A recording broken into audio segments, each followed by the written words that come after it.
So, someone had mentioned in the comments, they had asked how I give criticism. And while I don't think the question was intended in a good faith way, I actually think it's a great question. So, I wanted to talk about sort of my approach to how I give criticism. And I want to ground it first by explaining that I'm coming from a non secular perspective that sort of kind of is the underlying framework for a lot of this, in the sense that as you do unto others, it might be done unto you. Also, that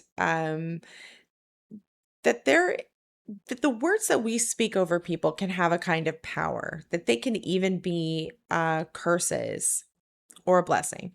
But that when someone is criticizing you, depending on how they're approaching it, they may be like cursing someone. I think of a particularly emotional and psychological abuse, like from this framework, and I'm not a fan. So generally speaking, I often am trying not to do that for those two particular reasons. So that said, a lot of how I might give criticism or feedback or constructive feedback is going to depend on the context, where I am, what the purpose of the information is. So if you're at work versus you dealing with your family, or if you're out in public and you're dealing with strangers, or you're online, it also might depend on like if there's an audience. And so kind of like all of these factors go through my mind when I'm dealing with a situation, dealing with somebody. Okay, so like when I'm at work, it's going to depend on whether or not I'm dealing with like my boss, someone on my same level, a peer or a colleague, or someone who is below me. So like a receptionist or in my line of work, it's often like a legal assistant, an assistant paralegal, something like that, where you're also low key responsible for their work. That makes a difference. Um, so when I'm giving criticism, feedback, constructive criticism to someone who is like a boss, a supervisor, someone above me, but they need some like critical information, maybe on a like oopsie that they've made. Um, I'll say we because they need the information so that they can adjust and do things differently. Again, I work in the legal field. My background is as a paralegal. So if I'm identifying a problem, there is a significant issue. So this isn't just something that, you know, can be ignored. So I will put in context of wait, I just realized we did this. We made this mistake. Even though the information is intended for my superior, we made the mistake. And I, you know, offer it in a way of like, I just found this information out and I just wanted to get everybody on the same page kind of approach to it.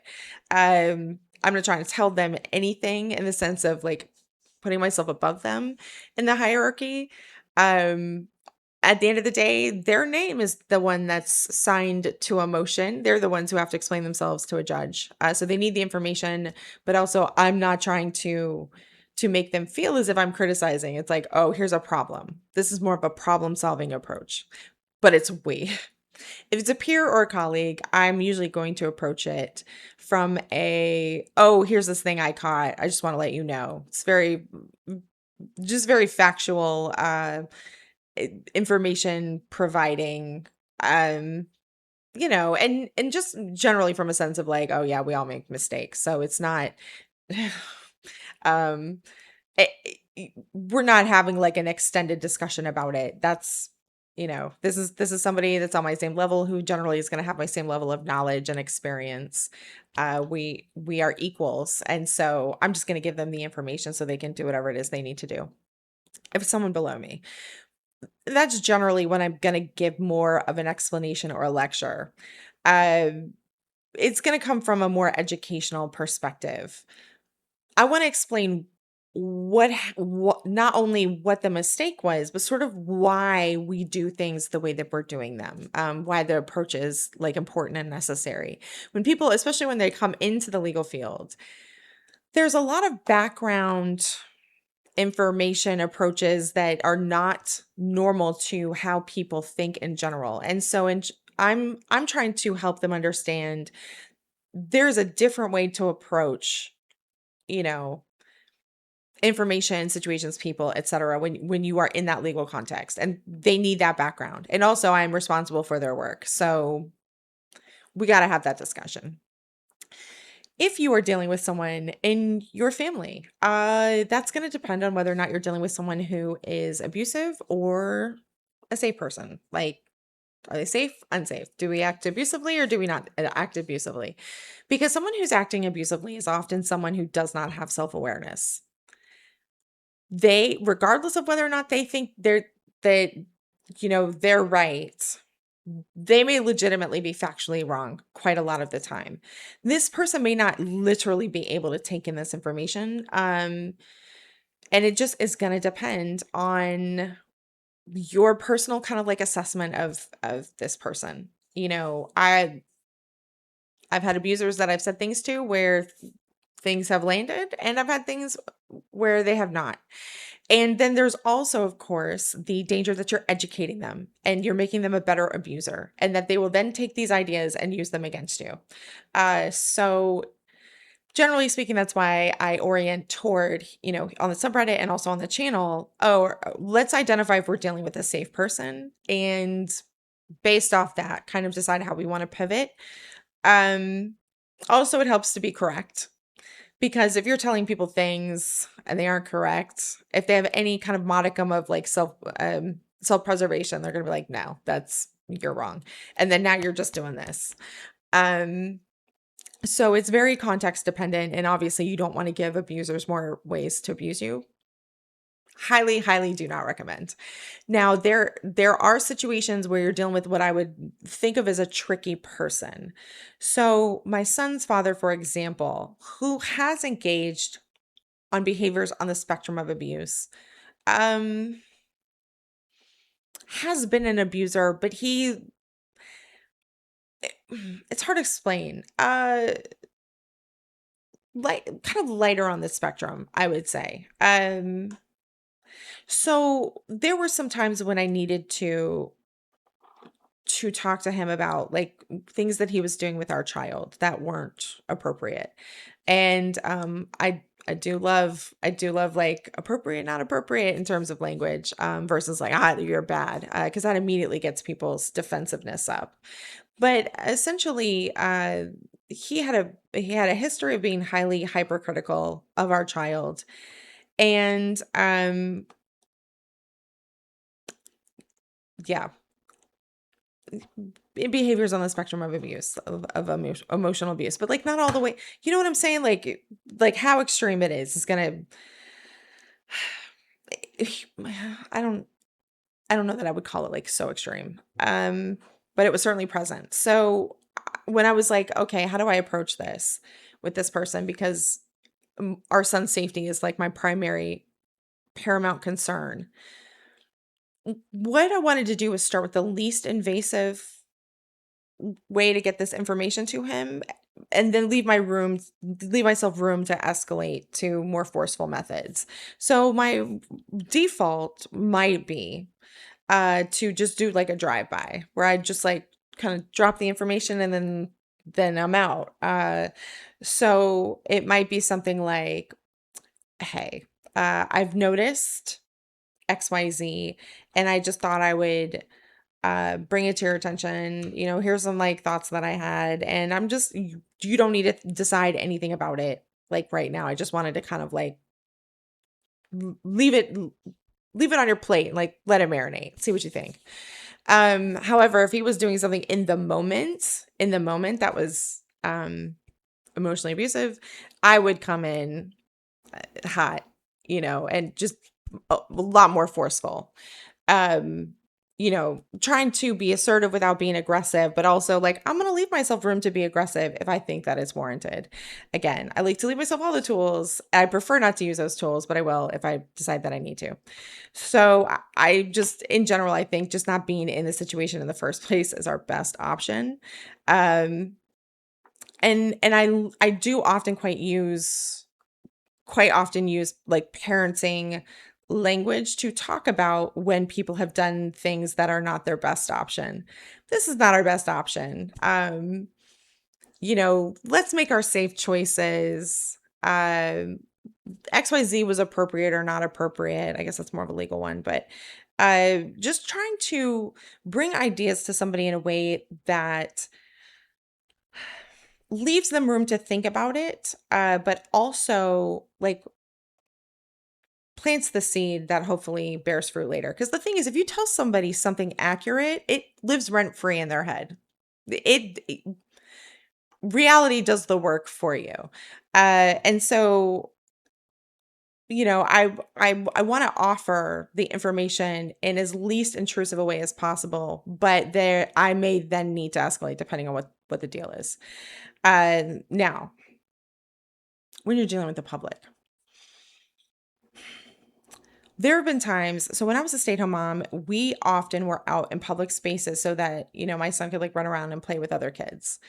And there were multiple times where I was watching someone interact with their kid, where I was like, oh, that's this is not great.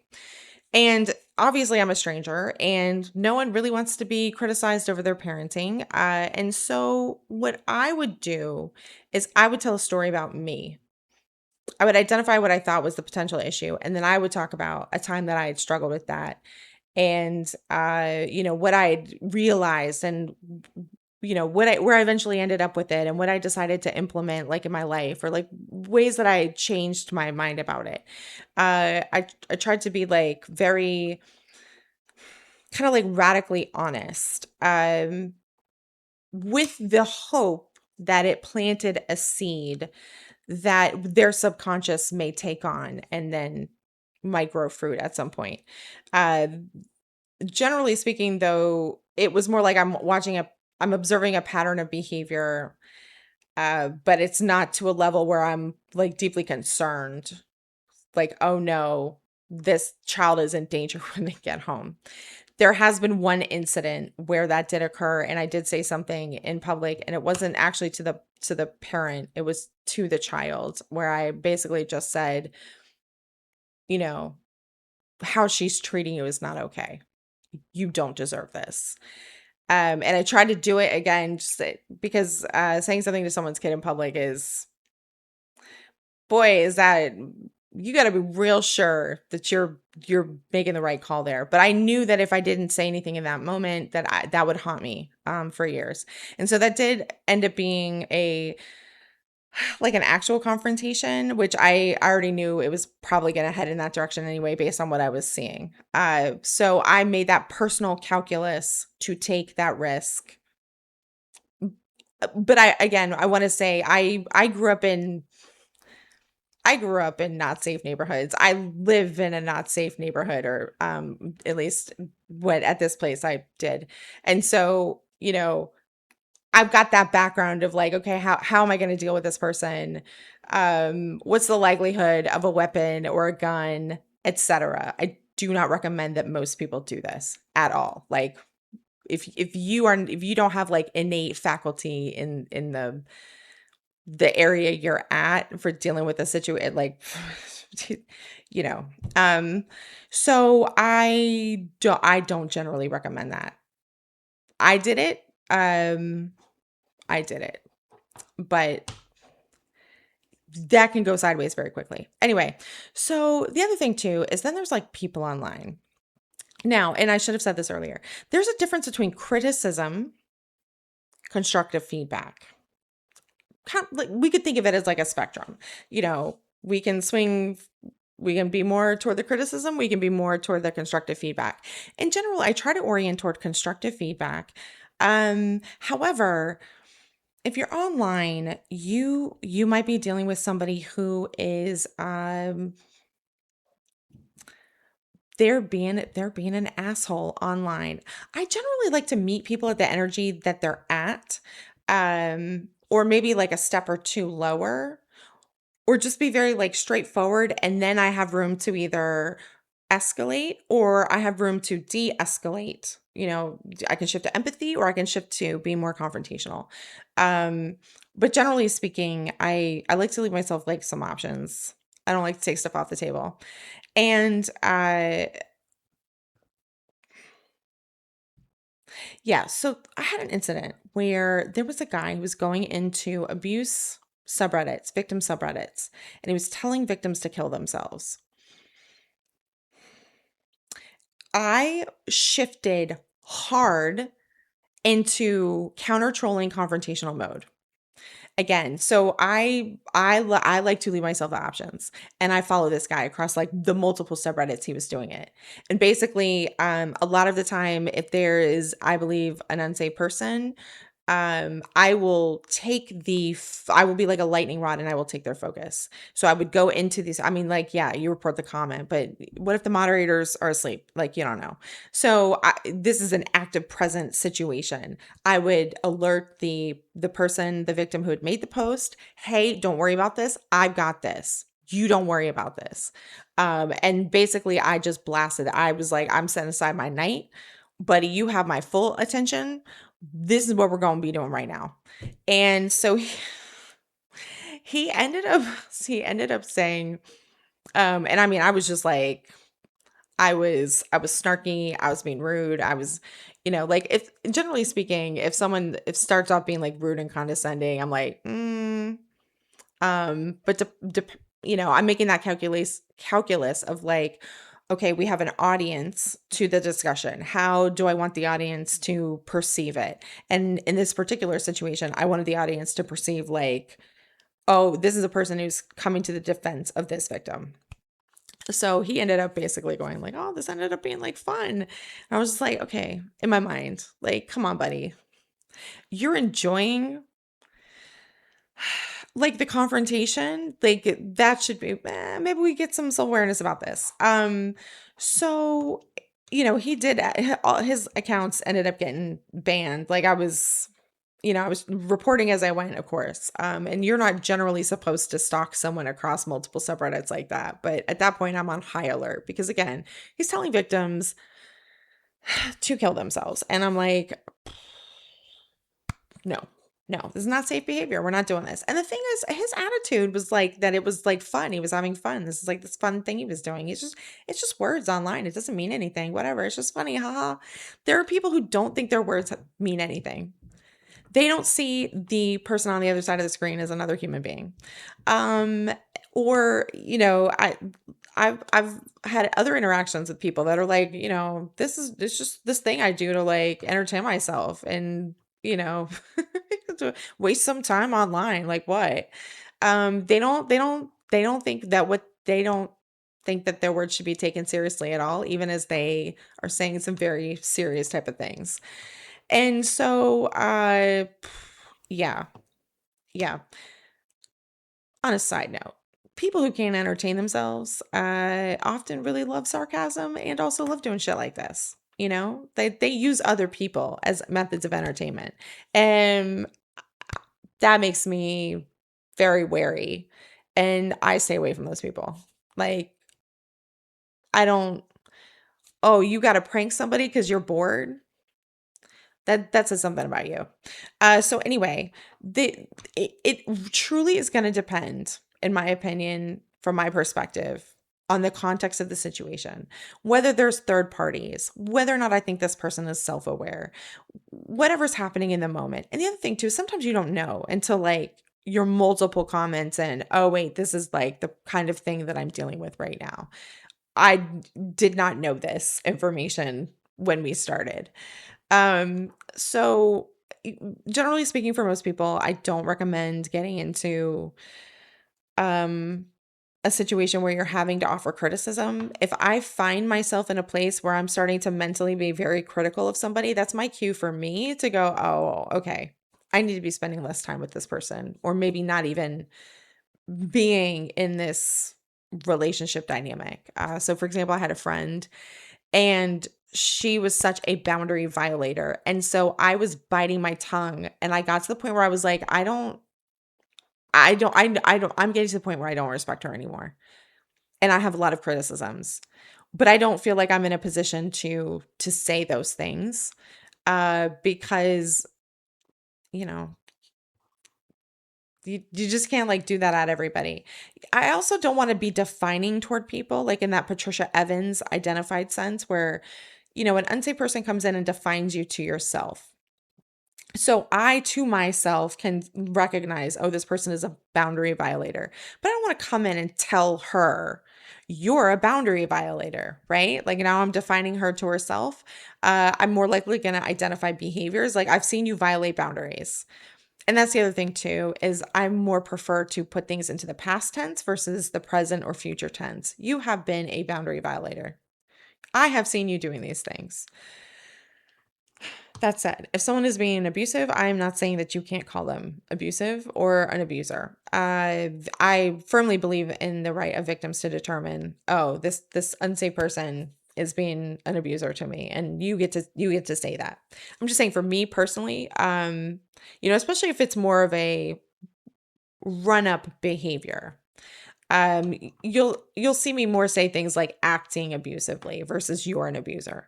But again, if you're in an abuse dynamic with somebody and you've identified that they're an abuser, calling them an abuser to their face often, like, it usually just sets you up for more abuse. So as always, you got to run it through your internal sense of what feels appropriate and safe in the moment. Just like listen to that inner voice, your intuition, your gut. Um, and be careful. Anyway, I hope this sort of lays out kind of like the different ways I approach it. And I hope it makes sense. And I'll talk to you next time.